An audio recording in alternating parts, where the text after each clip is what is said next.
दोस्तों, अगर आपका पेपर 2026 में है तो उसके लिए मैं बहुत ही इम्पोर्टेंट जो है एसएसटी के एमसीक्यू लेकर आया हूं। आप सभी को पता है कि अगर आप 2026 में जो पेपर देंगे उसमें हर एक सब्जेक्ट में 20-20 एमसीक्यू जो आने वाले हैं, तो उसी एमसीक्यू की प्रैक्टिस के लिए मैं यह वीडियो लेकर आया हूं। इसमें टोटल 100 एमसीक्यू जो दिए गए हैं ये ऑलरेडी बोर्ड में आ चुके हैं, या हम कहें तो ये सभी के सभी जो 100 एमसीक्यू आज मैं कराने वाला हूं ये आपके बोर्ड पेपर के लिए बहुत ही इंपॉर्टेंट साबित होंगे।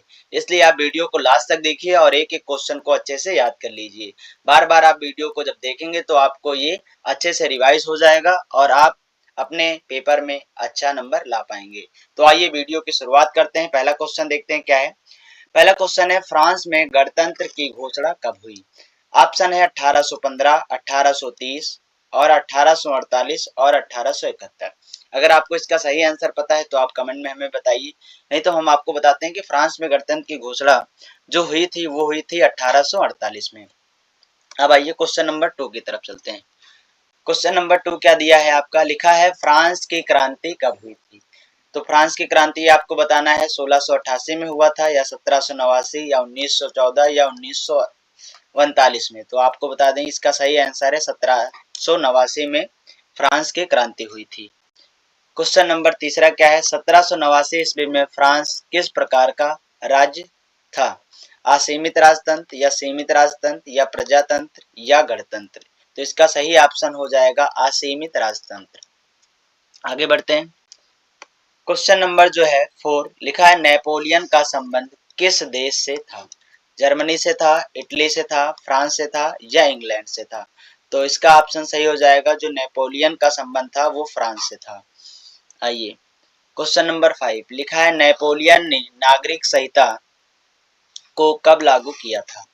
नेपोलियन ने नागरिक संहिता को जो लागू किया था उसमें ऑप्शन दिया है 1804, 1815, 1829 या 1841। ये चार ऑप्शन में से कोई एक ऑप्शन सही है। अगर आपको सही आंसर पता है तो कमेंट में हमें बताइए। हम आपको बता दें कि नेपोलियन ने नागरिक संहिता को जो लागू किया था वो 1804 ईस्वी में लागू किया था। ठीक है, आइए क्वेश्चन नंबर 6 करते हैं। लिखा है निम्नलिखित में से कौन सा 804 ईस्वी के नेपोलियन कोड में जोड़ा नहीं गया था? ऑप्शन है पहला, जन्म से प्राप्त विशेषाधिकार, सामंती व्यवस्था का अंत या संपत्ति का अधिकार या कानून के समक्ष समानता। इनमें से जो चार ऑप्शन दिए गए हैं उनमें से जो पहला ऑप्शन है जन्म से प्राप्त विशेषाधिकार 1804 ईस्वी में नेपोलियन कोड में नहीं जोड़ा गया था, यानी ऑप्शन नंबर ए जो है वो करेक्ट हो जाएगा। आइए 7वां नंबर क्वेश्चन दिया है, राष्ट्रवाद का प्रारंभ सर्वप्रथम किस देश में हुआ?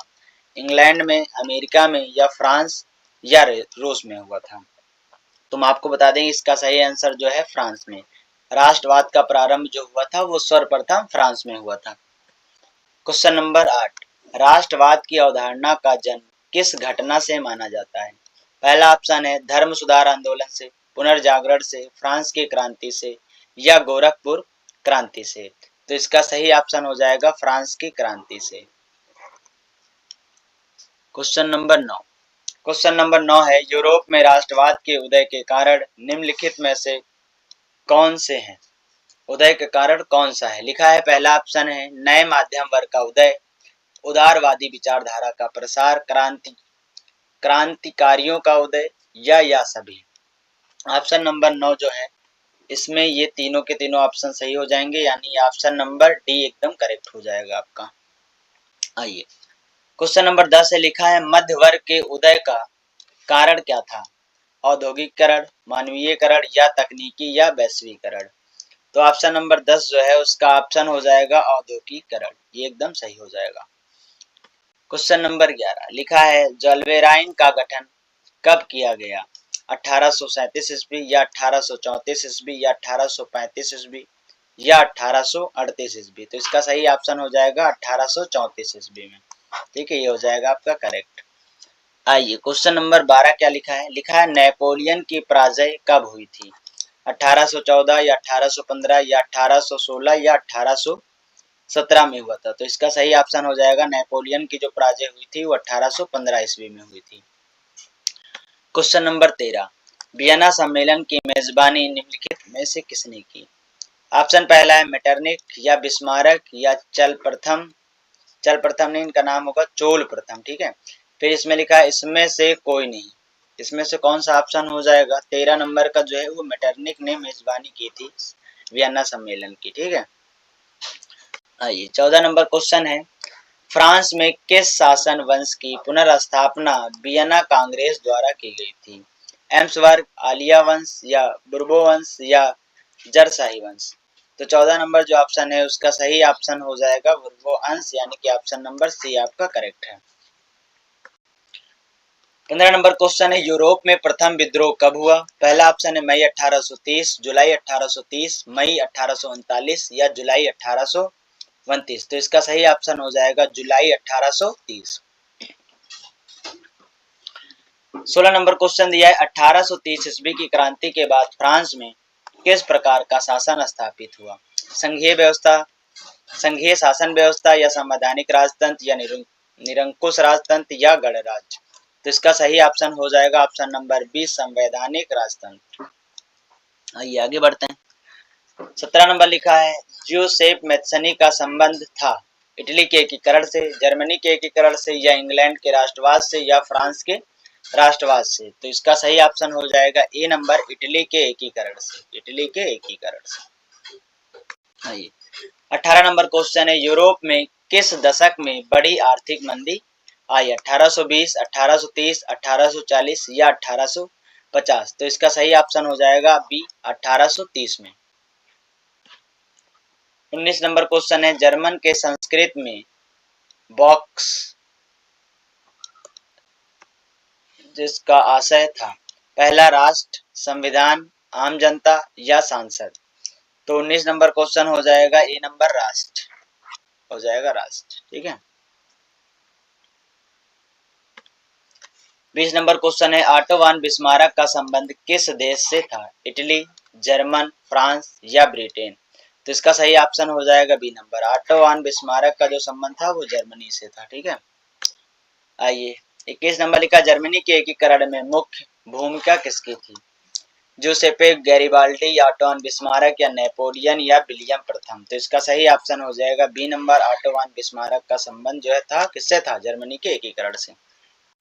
आइए 22 नंबर में क्या लिखा, निम्नलिखित नेताओं में से किसने एक गुप्त संगठन यंग इटली बनाया? विक्टर इमैनुअल द्वितीय या जुसेपे मैसनी या काउंट काउर या जोसेफ गैरिबाल्डी ने? तो इसका सही ऑप्शन हो जाएगा ऑप्शन नंबर बी, जुसेफे मैथ्सनी। ठीक है, 23 नंबर में क्या है, इटली एवं जर्मनी के एकीकरण के विरुद्ध निम्न में से कौन था? इंग्लैंड था, रूस था, ऑस्ट्रिया था या प्रसा था? तो 23 नंबर का ऑप्शन हो जाएगा आपका ऑस्ट्रिया, सी नंबर ऑप्शन एकदम करेक्ट हो जाएगा। 24 नंबर में क्या लिखा है, निम्नलिखित में से किस युद्ध में जर्मनी के एकीकरण का स्वप्न पूर्ण हो गया? फ्रांस प्रसा युद्ध या इटली युद्ध या ऑस्ट्रिया युद्ध या जलवेराइन का युद्ध? तो 24 का ऑप्शन नंबर हो जाएगा ए, फ्रांस प्रसा युद्ध, फ्रांस प्रसा युद्ध ऑप्शन नंबर ए करेक्ट हो जाएगा। 25 नंबर क्वेश्चन देखिए क्या लिखा है, फ्रांस के राजा विलियम प्रथम को जर्मनी का सम्राट कब घोषित किया गया? दिसंबर 1817 में, जनवरी 1817 में या जनवरी 1871 में या जनवरी 1872 में? तो इसका सही ऑप्शन हो जाएगा जनवरी 1871 में फ्रांस के राजा विलियम प्रथम को जर्मनी का सम्राट घोषित किया गया था। तो अब आइए हम लोग नेक्स्ट क्वेश्चन करते हैं।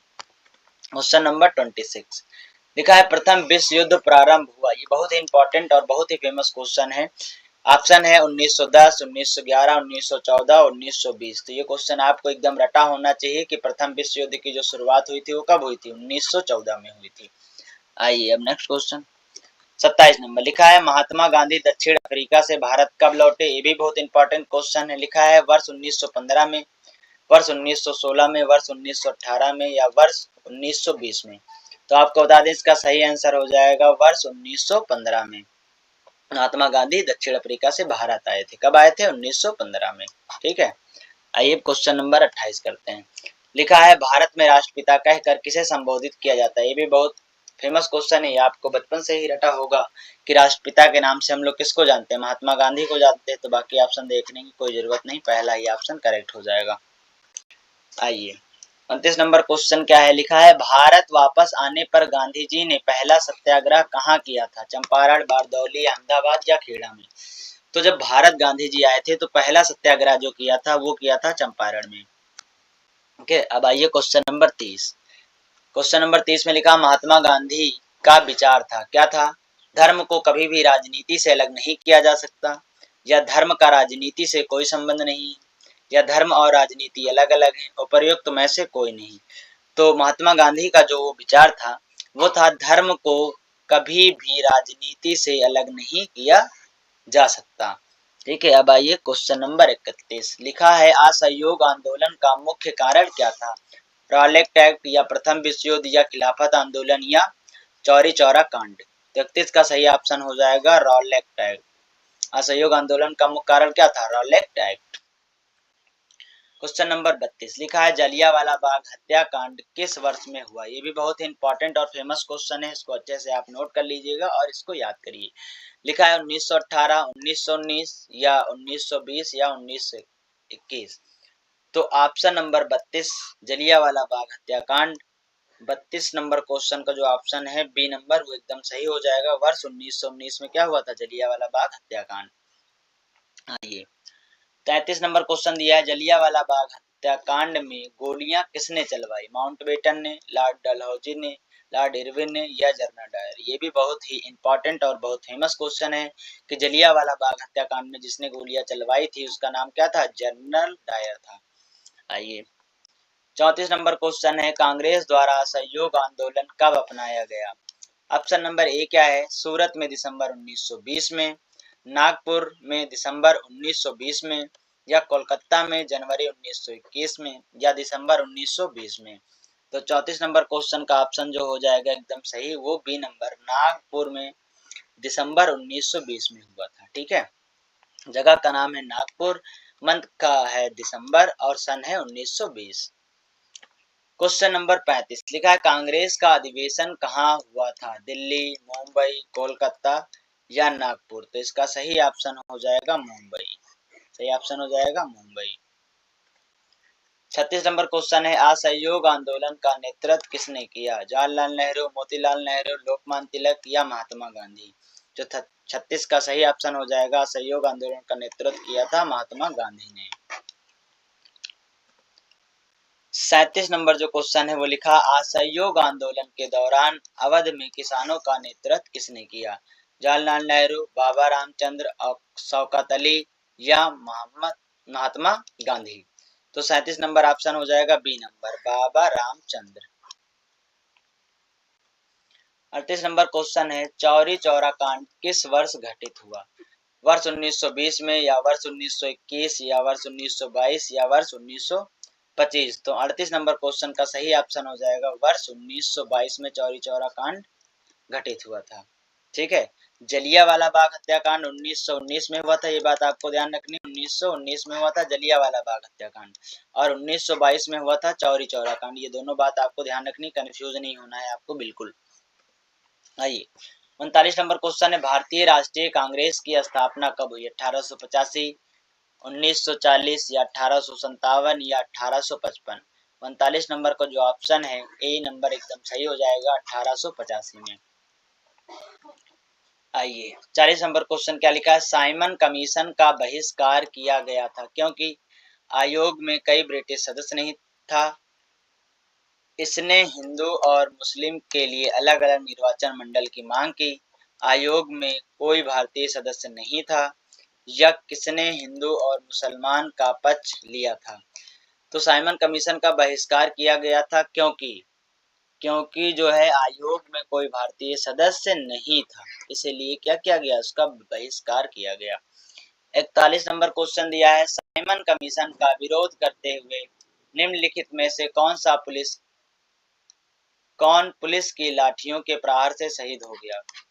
ठीक है, कौन पुलिस की लाठियों के प्रहार से शहीद होगी, ये बात आपको एकदम रटी होगी अगर आप रेगुलर क्लास कर रहे हैं और पढ़ रहे हैं। देखिए पहला ऑप्शन है मोतीलाल नेहरू, लाला लाजपत राय, गोपाल कृष्ण गोखले और देशबंधु चित्तरंजन। आप सभी को पता है साइमन कमीशन का विरोध करते हुए जब पुलिस ने लाठियां बरसाई थी तो उसमें जो है लाला लाजपत राय की जो क्या हो गई थी, वो मृत्यु हो गई थी। आपको एकदम अच्छे से याद कर लेना है, ये क्वेश्चन जो है इंपॉर्टेंट है। ये पहले नंबर लिखा है भारतीय राष्ट्रीय कांग्रेस ने पूर्ण स्वराज प्राप्त करने का लक्ष्य कब घोषित किया? वर्ष 1920, वर्ष 1932, वर्ष 1930 में, वर्ष 1942 में। तो इसका ऑप्शन हो जाएगा एकदम करेक्ट, वर्ष 1929 में। आइए 43 नंबर लिखा है सविनय अवज्ञा आंदोलन कब चलाया गया? वर्ष 1942, वर्ष 1914, वर्ष 1928 में, वर्ष 1930 में। तो इसका एकदम राइट आंसर हो जाएगा वर्ष 1930 में सविनय अवज्ञा आंदोलन चलाया गया था। आइए अब लिखा है गांधी जी ने नमक कानून का उल्लंघन कहाँ किया? अहमदाबाद या डांडी या लाहौर या चंपारण में। तो इसका सही ऑप्शन हो जाएगा ऑप्शन नंबर बी, डांडी में किया था। नमक कानून तोड़ो, नमक कानून का उल्लंघन किया था। ठीक है 45 नंबर क्वेश्चन आपका क्या दे रखा है? लिखा है गांधी जी ने दांडी यात्रा की थी रॉलेक्ट एक्ट के विरोध में, क्रिप्स प्रस्ताव के विरोध में, उत्तरदायी शासन का स्थापना हेतु या नमक कानून तोड़ने हेतु। तो इसका सही ऑप्शन हो जाएगा ऑप्शन नंबर डी, नमक कानून तोड़ने हेतु। आगे बढ़ते हैं लिखा है 46 नंबर किस भारतीय जन आंदोलन की शुरुआत महात्मा गांधी की प्रसिद्ध दांडी मार्च यात्रा से शुरू हुई? खिलाफत आंदोलन, असहयोग आंदोलन या सविनय अवज्ञा आंदोलन या भारत छोड़ो आंदोलन। 46 नंबर क्वेश्चन का जो है ऑप्शन नंबर सी एकदम करेक्ट हो जाएगा, सविनय अवज्ञा आंदोलन। अब बढ़ते हैं 47 नंबर क्वेश्चन की तरफ। लिखा है सविनय अवज्ञा आंदोलन 1930 में किसके साथ शुरू किया गया था? रॉलेक्ट संघ, सत्याग्रह या चंपारण आंदोलन या दांडी मार्च। तो इसका सही ऑप्शन हो जाएगा डी नंबर, दांडी मार्च। आगे बढ़ते हैं क्वेश्चन लिखा है करो या मरो का नारा किसने दिया? ये बहुत ही फेमस है, आपको ये अच्छे से याद होगा कि महात्मा गांधी ने दिया था करो या मरो का नारा। और सुभाष चंद्र बोस ने किसका नारा दिया? सुभाष चंद्र बोस ने कहा था तुम मुझे खून दो मैं तुम्हें आजादी दूंगा। तो इस क्वेश्चन का जो ऑप्शन हो जाएगा डी नंबर, महात्मा गांधी ने क्या नारा दिया? करो या मरो। 49 नंबर क्वेश्चन है हिंद स्वराज पुस्तक के लेखक हैं सरदार पटेल, बाल गंगाधर तिलक, महात्मा गांधी, सुभाष चंद्र बोस। तो ये भी बहुत ही इंपॉर्टेंट क्वेश्चन हो जाएगा। हिंद स्वराज पुस्तक के जो लेखक हैं वो है महात्मा गांधी। बहुत ही इंपॉर्टेंट क्वेश्चन है कि हिंद स्वराज पुस्तक के लेखक कौन है? महात्मा गांधी। ये बहुत ही अच्छे से आप नोट कर लीजिएगा, इस पे हम स्टार बना दे रहे हैं, इंपॉर्टेंट है मोस्ट। आगे आइए क्या लिखा है निम्नलिखित में से किसने बारदौली सत्याग्रह का नेतृत्व किया था? महात्मा गांधी, चंद्रशेखर आजाद, ज्योतिबा फूले, सरदार वल्लभ भाई पटेल। ये भी one of the most important question है। इसका सही ऑप्शन हो जाएगा सरदार वल्लभ भाई पटेल। बारदौली की ही महिलाओं ने वल्लभ भाई पटेल को क्या कहा था? सरदार की उपाधि दी थी। ये भी बात आपको ध्यान रखनी है। अब आइए क्वेश्चन नंबर 51 लिखा है स्वराज मेरा जन्म सिद्ध अधिकार है और मैं इसे लेकर रहूंगा, यह कथन किसका है? भी बहुत इंपॉर्टेंट है। गोपाल कृष्ण गोखले ने, बाल गंगाधर तिलक या जवाहरलाल नेहरू या महात्मा गांधी। तो मैं आपको बता दूं कि इसका सही ऑप्शन हो जाएगा ऑप्शन नंबर बी, बाल गंगाधर तिलक ने ये बात कही थी कि स्वराज मेरा जन्म सिद्ध अधिकार है और मैं इसे लेकर रहूंगा। तो ऑप्शन नंबर बी हो जाएगा आपका करेक्ट। 52 क्वेश्चन है वंदे मातरम गीत के रचयिता कौन है? भी आप बचपन से पढ़ते आ रहे हैं कि बंकिम चंद्र चटर्जी ने वंदे मातरम गीत की रचना की थी। बाकी ऑप्शन देखने की कोई जरूरत नहीं है, रटा ही है आपको। 53 नंबर लिखा है पेरियार रामास्वामी नायका कौन थे? वैज्ञानिक, शिक्षाविद, समाज सुधारक या लेखक। तो 53 नंबर का ऑप्शन हो जाएगा सही करेक्ट, समाज सुधारक। आइए 54 नंबर लिखा है आयरलैंड के गरीब कास्ट कर किन पर निर्भर था? मक्का, रेशम, आलू या दाल। तो 54 नंबर क्वेश्चन हो जाएगा आपका आलू पर। ये बात ध्यान रखना, आयरलैंड के गरीब कास्ट के जो लोग थे वो किस पर डिपेंड थे? आलू पर डिपेंड थे। लिखा है आयरलैंड में आलू अकाल कब पड़ा है? भी इंपॉर्टेंट क्वेश्चन है, बार बार पूछा जाता है।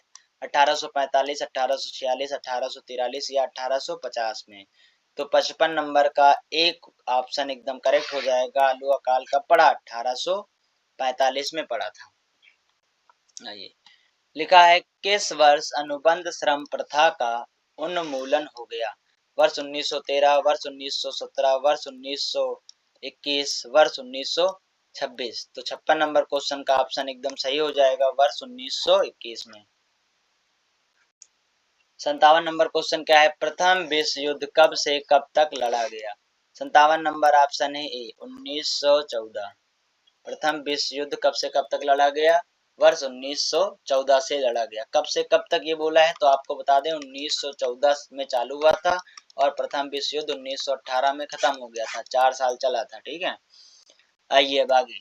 लिखा है निम्न में से किसने पूर्व आधुनिक दुनिया में रेशम मार्गों के द्वारा यात्रा नहीं की? ईसाई मिशनरियों ने, या व्यापारी, या पर्यटक, या मुस्लिम प्रचारक ने? तो 58 नंबर क्वेश्चन का ऑप्शन हो जाएगा पर्यटक। 59 नंबर में लिखा है निम्न में से मित्र राष्ट्र कौन से थे? ब्रिटेन, फ्रांस, रूस या ये सभी? तो 59 का ऑप्शन हो जाएगा डी, ये तीनों के तीनों देश थे। आइए, लिखा है निम्न में से किस शहर में 1885 ईस्वी में यूरोपीय शक्तियों अफ्रीका को आपस में बांटने के लिए मिली थी? London, New York, Berlin, Amsterdam. तो 60 नंबर क्वेश्चन का ऑप्शन जो हो जाएगा सी, बर्लिन। 61 नंबर लिखा है ब्रिटेन वुड्स नामक संस्था निम्नलिखित में से कहाँ स्थित है? अफ्रीका, यूरोप, अमेरिका या इनमें से कोई नहीं? तो 61 का सही ऑप्शन हो जाएगा आपका सी नंबर, अमेरिका। 62 नंबर लिखा है हेनरी फोर्ड ने कार उद्योग की स्थापना कहाँ की थी? मिशिगन, डेट्रॉयट, कैलिफोर्निया या लॉस एंजिल्स? तो 62 नंबर ऑप्शन जो है आपका डेट्रॉयट, ये एकदम आपका सही हो जाएगा। आगे बढ़ते हैं। 63 नंबर लिखा है निम्नलिखित में से किस कानून ने ब्रिटिश सरकार को मकई के आयात को प्रतिबंधित करने की अनुमति दी थी? खाद्य अधिनियम, मकई अधिनियम, या मकई कानून, या आयात अधिनियम? तो 63 नंबर जो है क्वेश्चन, उसका ऑप्शन हो जाएगा आपका मकई कानून। सी नंबर ऑप्शन एकदम करेक्ट हो जाएगा। आगे 64 नंबर में लिखा है महामंदी का प्रारंभ किस वर्ष से हुआ? ये भी बहुत इंपॉर्टेंट है। 1919, 1924, 1929 या 1934? तो 64 का ऑप्शन सही हो जाएगा आपका सी नंबर, 1929 में। ठीक है, आइए 65 नंबर में क्या लिखा है? आर्थिक महामंदी का प्रारंभ कब से हुआ? 1928, 1929, 1930 या 1932? तो 65 का सही ऑप्शन हो जाएगा बी नंबर, 1932। इससे पहले वाला क्या था क्वेश्चन? ये है महामंदी का प्रारंभ 1929 से हुआ। ठीक है, और आर्थिक महामंदी ये भी कब हुआ? 1929 से हुआ शुरू। ठीक है, आइए 66 नंबर क्वेश्चन लिखा है द्वितीय विश्व युद्ध के दौरान निम्न देशों में से किस ध्रुवीय शक्तियों को माना गया है? Japan, German, Italy, Britain? तो 66 का सही ऑप्शन हो जाएगा डी, ब्रिटेन। 67 नंबर क्या लिखा है? संयुक्त राष्ट्र मौद्रिक एवं वित्तीय सम्मेलन कहाँ हुआ था? लंदन में हुआ था, न्यू हैम्पशायर, या न्यूयॉर्क, या बर्लिन में? तो 67 नंबर क्वेश्चन का ऑप्शन सही हो जाएगा न्यू हैम्पशायर। ठीक है, अब आइए 68 नंबर क्या लिखा है? विश्व बैंक और IMF ने औपचारिक रूप से कार्य कब शुरू किया? 1950, 1947, 1949 या 1952 में? तो 68 का सही ऑप्शन हो जाएगा 1947 में। नेक्स्ट यहाँ लिखा है 69 नंबर क्वेश्चन है शासकों ने किसको एक विशेष प्रणाली के अधिकार दिए थे? गिल्ड, अफीम, चाय या नील? तो 69 नंबर क्वेश्चन का ऑप्शन सही हो जाएगा गिल्ड। 70 नंबर क्वेश्चन आपका दिया है कपास आधारित उद्योगों की स्थापना सर्वप्रथम कहाँ हुई थी? फ्रांस, जर्मनी, ब्रिटेन या भारत?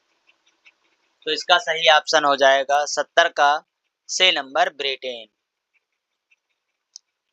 लिखा है शासकों ने किसको एक विशिष्ट प्रणाली के अधिकार दिए थे? ये भी क्वेश्चन हमको लग रहा है रिपीटेड हो गया, तो किसको दिया था? गिल्ड को।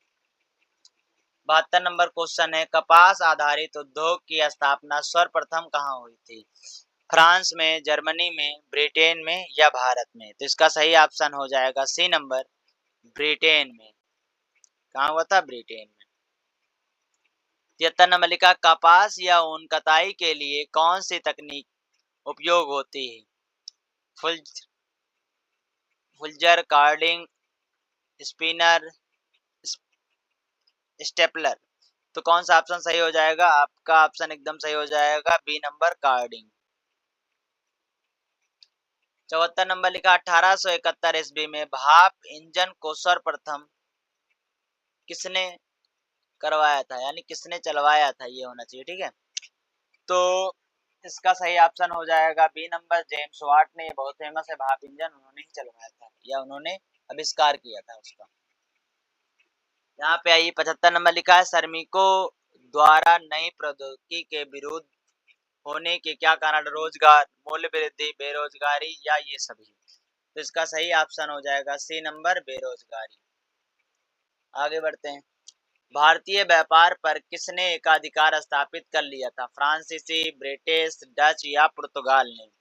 तो इसका आपका सही ऑप्शन हो जाएगा 76 का ऑप्शन नंबर बी हो जाएगा एकदम सही, ब्रिटिश ने।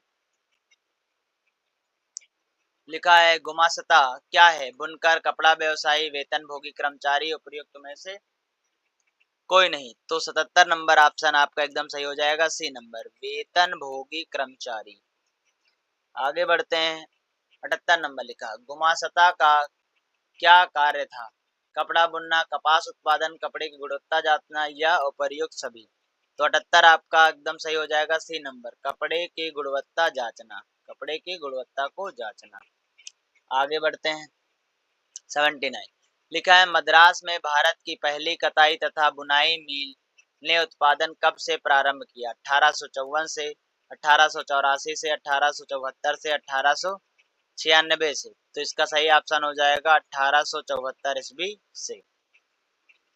अब आगे बढ़ते हैं। लिखा है भारत में पहले लौह इस्पात संस्थान की स्थापना कहाँ की गई? कलकत्ता में, बॉम्बे में, मद्रास में या जमशेदपुर में। तो 80 का सही ऑप्शन हो जाएगा डी नंबर जमशेदपुर में। यहाँ लिखा है बड़े उद्योग भारत में कहाँ स्थित थे? बंगाल में, मद्रास में, चिनसुरा में, सूरत में। तो 81 का सही ऑप्शन हो जाएगा ए नंबर बंगाल में। आगे बढ़ते हैं। लिखा है 82 नंबर निम्न में से किस उद्योग को आर्थिक विकास की रीढ़ माना जाता है? वस्त्र उद्योग, ऑटोमोबाइल उद्योग, लौह इस्पात उद्योग, चीनी एवं चाय उद्योग। तो 82 का सही ऑप्शन हो जाएगा सी नंबर लौह इस्पात उद्योग, लौह इस्पात उद्योग। 83 नंबर लिखा है किस प्रणाली के अंतर्गत व्यापारियों तथा शिल्पियों के समूह संगठित हुआ करते थे? सहकारी प्रणाली, गिल्ड प्रणाली, श्रम संसाधन प्रणाली आदि औद्योगिकरण। तो 83 का सही नंबर ऑप्शन हो जाएगा बी नंबर गिल्ड प्रणाली में। 84 क्या लिखा है रेशों के आधार पर ऊन छाटने कार्मिकों को क्या कहा जाता था? बुनकर, रंगसाज, फुलर्स या स्टेपलर। तो 84 का सही ऑप्शन हो जाएगा स्टेपलर कहा जाता था। 85 नंबर क्वेश्चन है ब्रिटेन के अंतर्गत कपड़ों के फिनिशिंग सेंटर कहाँ स्थापित किया गया था? बर्मिंघम में, लंदन में, एडिनबर्ग में, लिवरपूल में। तो इसका सही ऑप्शन हो जाएगा 85 का बी नंबर लंदन में। लिखा है सूत काटने की मशीन स्पिनिंग जेनी का आविष्कार कब और किसके द्वारा किया गया था?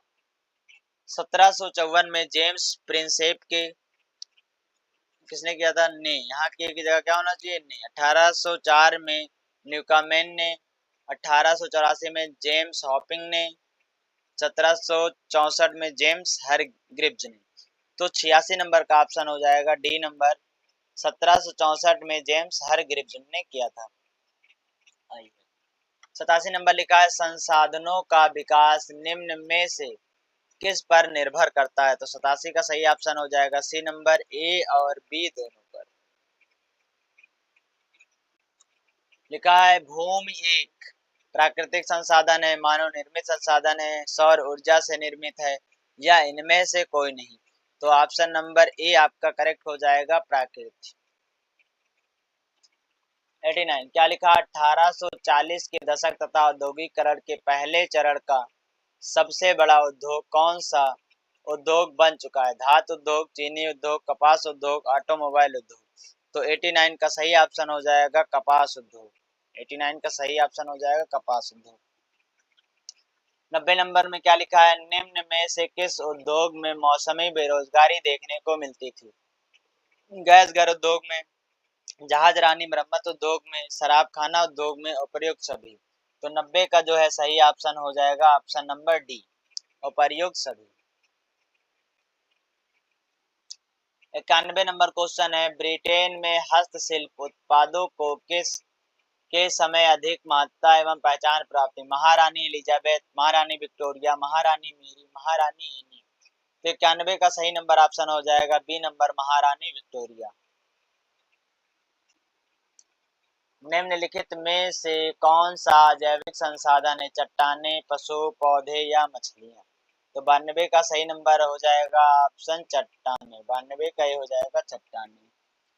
93 क्या है, सूती कपड़ा मिल की रूपरेखा किसने रखी? जॉन राइट ने, रिचर्ड आर्कराइट ने, एड्यू कार्निग ने या जेम्स वाट ने? तो 93 का सही नंबर ऑप्शन हो जाएगा बी नंबर, रिचर्ड आर्कराइट ने। 94 क्या लिखा है, मुद्रण प्रणाली की सबसे पहली तकनीकी चीन में कब विकसित हुई थी? 594 ईस्वी, 606 ईस्वी में, 609 ईस्वी में, 615 ईस्वी में? तो 94 का ये नंबर ऑप्शन एकदम सही हो जाएगा 594 ईस्वी में।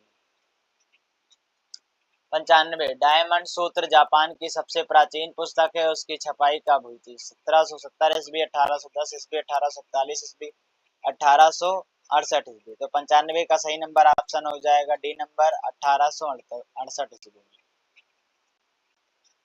जर्मन व्यापारी जोहान गुटनबर्ग के कुल ने सबसे पहले कौन सी पुस्तक छापी थी? कुरान, बाइबिल, 95 स्थापनाएं, धार्मिक धार्मिक व्याख्यान? तो 96 का सही ऑप्शन हो जाएगा बी नंबर, बाइबिल। 97 मुद्रण संस्कृति के आने से नए विचार का जन्म हुआ, वे विचार कौन से थे? धार्मिक, रूढ़िवादी, अराजक या ये सभी? तो 97 का सही नंबर ऑप्शन हो जाएगा ये सभी। 98 नंबर क्वेश्चन है, पेनी चैप बुक्स क्या थी? महंगी पुस्तक थी, सस्ती पुस्तक थी या मुद्रण प्रणाली थी या लेखन कला थी? तो 98 का सही नंबर ऑप्शन हो जाएगा सस्ती पुस्तक थी। 99 नंबर क्वेश्चन है, कुछ इतिहासकारों के अनुसार फ्रांसीसी क्रांति किसकी देन है? पुनर्जागरण, मुद्रण प्रणाली, तकनीकी विकास या राष्ट्रवाद? तो इसका सही ऑप्शन हो जाएगा ऑप्शन नंबर बी, मुद्रण प्रणाली। इसका लास्ट क्वेश्चन जो है 100 नंबर क्वेश्चन है, महिलाओं के विकास के लिए कौन सी पत्रिका का प्रकाशन किया गया? पेनी मैगजीन्स, डायमंड सूत्र, सिलिंग श्रृंखला, धार्मिक व्याख्यान? तो इसका सही ऑप्शन हो जाएगा पेनी मैगजीन्स। तो दोस्तों मैं उम्मीद करता हूं कि इस वीडियो को आपने लास्ट तक देखा होगा और आपका एग्जाम जो है 2026 में है, तो मैं उम्मीद करता हूं कि 20 के 20 एमसीक्यू आप करेक्ट कर पाएंगे। अगर आप हमारे चैनल से रेगुलर जुड़े हैं तो लगभग हर सब्जेक्ट को मैं कवर कर रहा हूं। इसी तरीके से आप हमारे चैनल पर बने रहिए और नई नई चीजें सीखते रहिए। मैथ, इंग्लिश, साइंस हो या एसएसटी हो, सबके एमसीक्यू मतलब कुल मिला के हम आपको यूपी बोर्ड की तैयारी के लिए एकदम परफेक्ट बना देंगे, अगर आप हमारे चैनल से जुड़े हैं और रेगुलर कुछ ना कुछ सीख रहे हैं। अगर आप हमें धन्यवाद देना चाहते हैं तो कमेंट बॉक्स में हमें थैंक यू लिखिए, और कोई सजेशन, कोई आपका सुझाव हो तो आप वो कमेंट